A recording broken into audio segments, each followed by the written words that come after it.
Government is not backing down from a push for an inquiry into China's handling of the coronavirus, despite a threat from the Chinese ambassador. Let's go live to our political reporter, Tom Connell. He's in Canberra. Tom, the economic threat was pretty clear, but it hasn't deterred the government or Labor for that matter.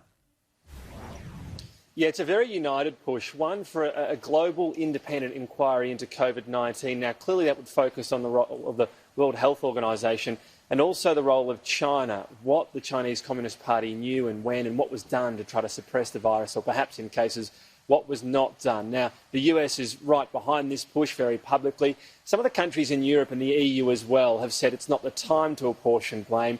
Privately, they clearly understand, though, why Australia is going down this path. China's response, of course, has been to push back, and the stakes did increase today from the Chinese ambassador in this interview with the Australian Financial Review. They mentioned that they don't believe this is the time, that there is still a very real threat of the virus, also that this was just Australia pandering to the thoughts of Washington.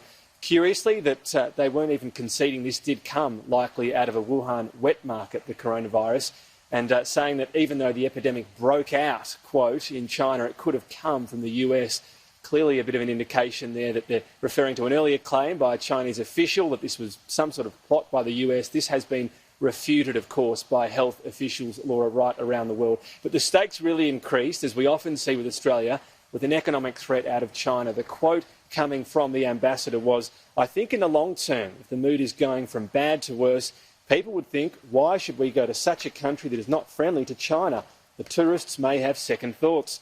The parents of the students would also think whether this place, which they found is not so friendly, even hostile, whether this is the best place to send their kids here." Now, we know Chinese students are a huge part of the model, the financial model for Australian universities, how big Chinese tourism is, tourism in Australia is as well. And also there was a threat about eating Australian beef and wine. So a pretty clear threat, but not one that has the Australian government backing down in any way. A statement from the Foreign Minister, Marise Payne, has said, "We reject any suggestion that economic coercion is an appropriate response to call for such an assessment, and what we need is global cooperation." We do sometimes see Australia tiptoeing around Chinese sentiment and feelings, not so here, calling out this economic threat. And it was something Labor did as well, the shadow spokesperson, Penny Wong, this morning on radio.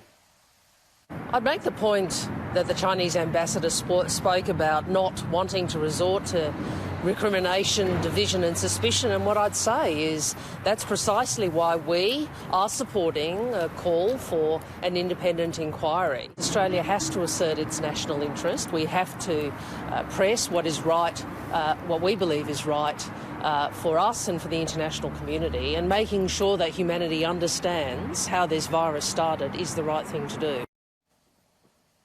So Labor right behind this push. We know Labor did have some things to say before the election about the handling of the China relationship, the Australia-China relationship.